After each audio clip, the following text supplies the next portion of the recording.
Hello.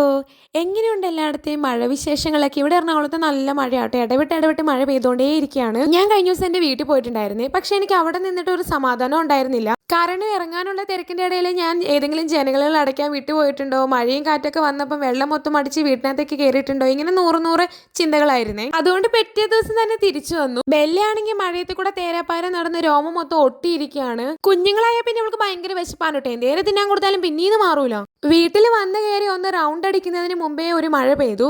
ഓടി വീട്ടിനകത്തേക്ക് കയറി പിന്നെ അടുക്കള വശത്ത് നോക്കിയപ്പോഴാണ് ടെറസിന്റെ മുകളിൽ നിന്ന് വീഴുന്ന വെള്ളത്തിൽ മൊത്തം വെള്ളപ്പാത. എന്താണെന്ന് അറിയാൻ വേണ്ടിയിട്ട് ഓടിപ്പിടിച്ച് ടെറസിന്റെ മുകളിലേക്ക് ചെന്നപ്പോൾ കാണുന്ന കാഴ്ച എന്താണെന്നറിയാമോ? കാറ്റ് വീശിയിട്ട് തുണി അലക്കാൻ വേണ്ടിയിട്ടുള്ള ഡിറ്റർജന്റ് മൊത്തം താഴെ വീണ് അവിടെ മൊത്തം സ്പ്രെഡായേ. പിന്നെ കുറെ കരിയിലേക്ക് കൂടെ കിടപ്പുണ്ടായിരുന്നു. അപ്പം ഞാനും ശരത്യാണ് നേരെ മഴ നനഞ്ഞു നിന്ന് അവിടെ മൊത്തം അങ്ങ് ക്ലീൻ ചെയ്തു. അല്ലെങ്കിലും ഇടയ്ക്കൊന്ന് അടിച്ചു വാരി ഇടുന്നത് നല്ലതാട്ടോ. കാരണം ഈ മഴ സമയത്ത് വെള്ളമൊക്കെ കരിയിലയിൽ വന്നിരുന്ന് തണുപ്പ് നമ്മുടെ വാർക്കപ്പുറത്തേക്ക് ഇറങ്ങാനുള്ള ചാൻസ് കൂടുതലാണ്. അടിച്ചു വാരി എല്ലാം തേണ്ടി ഈ ബക്കറ്റിനകത്ത് കൂട്ടി വെച്ചിട്ടുണ്ടേ.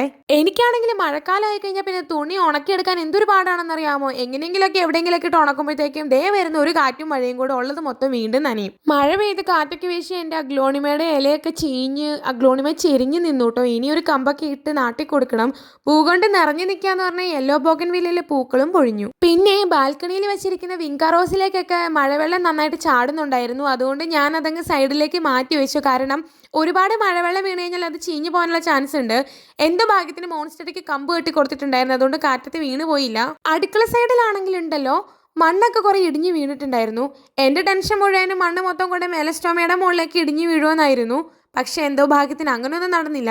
കുറച്ച് മണ്ണ് അവിടെ ഇവിടെയൊക്കെ ആയിട്ടൊക്കെ ഇടിഞ്ഞു വീണുവെന്നേ ഉള്ളൂ. പിന്നെ എൻ്റെ അടുത്ത ടെൻഷൻ മുഴുവനും ഈയിടെ വെച്ച് ഈ മുരിങ്ങേനെ കുറിച്ച് ഓർത്തായിരുന്നു. കാരണം മുരിങ്ങയുടെ കമ്പിനൊക്കെ കട്ടി കുറവാണല്ലോ. ഈ വീശിയ കാറ്റത്ത് അത് മൊത്തം ഒടിഞ്ഞു പൊളിഞ്ഞ് വീണിട്ടുണ്ടായിരിക്കും എന്ന് വിചാരിച്ചു. പക്ഷെ എന്തോ ഭാഗ്യത്തിന് അതും നല്ല സേഫായിട്ട് നിൽക്കണ്ടായി. അല്ലേലും പിന്നെ മഴക്കാലം തുടങ്ങിക്കഴിഞ്ഞാൽ നമ്മുടെ പൂച്ചെടികൾക്കൊന്നും അത്ര നല്ല കാലമല്ലല്ലോ. കാരണം ഇതേണ്ട എൻ്റെ ഓർക്കിഡ് റോസ് കണ്ടു. അവിടെയും ഇടവൊക്കെ ആയിട്ട് 1-2 പൂക്കളൊക്കെ ഇട്ട് വന്നിട്ടുണ്ടായിരുന്നു. പക്ഷെ മഴവെള്ളം കാരണം ഇതേണ്ട എല്ലാം വെയിറ്റ് താങ്ങാനാവാണ്ട് തൂങ്ങിക്കിടക്കുമായിരുന്നു. ഈ 2 ചട്ടികളിൽ നിൽക്കുന്ന ഓർക്കിഡ് റോസ് അല്ലാണ്ട് ബാക്കി എൻ്റെ കയ്യിലുള്ള റോസസ് എല്ലാം ഞാൻ മഴ പിടിക്കുന്നതിന് മുമ്പ് തന്നെ പ്രൂൺ ചെയ്ത് വെച്ചിട്ടുണ്ടായിരുന്നേ. ഇപ്പം വേണ്ട എല്ലാ റോസിലും അത്യാവശ്യം നല്ല രീതിക്ക് കൊമ്പൊക്കെ വന്ന് കിളിർത്തി തുടങ്ങിയിട്ടുണ്ട്. എല്ലാത്തിനും നന്നായിട്ട് തന്നെ കിളിർത്തി വന്നിട്ടുണ്ട് കേട്ടോ. മഴയുടെ കാര്യമാണെങ്കിൽ പിന്നെ പറയാനേ പറ്റണില്ല. അതിന്റെ സ്വഭാവം ഇങ്ങനെ മാറിക്കൊണ്ടേയിരിക്കുകയാണ്. ഇടയ്ക്ക് കുറച്ച് വെയിൽ വരും, പിന്നെ വേണ്ട കിടക്കണ പെരുമഴ, അതിന്റെ കൂടെ കുറെ കാറ്റ് വീശും. അതിങ്ങനെ മാറി മറിഞ്ഞുകൊണ്ടേ ഇരിക്കുകയാണ്. എന്ന് പറഞ്ഞ് നമുക്ക് നമ്മുടെ ഡെയിലി റുട്ടീൻസിൽ മാറ്റമൊന്നും വരുത്താൻ പറ്റത്തില്ലല്ലോ. അപ്പോൾ എല്ലാവരും ഹാപ്പി ആയിട്ടിരിക്കുക, സേഫ് ആയിട്ടിരിക്കുക. അടുത്ത വീഡിയോയിൽ വീണ്ടും കാണാമേ.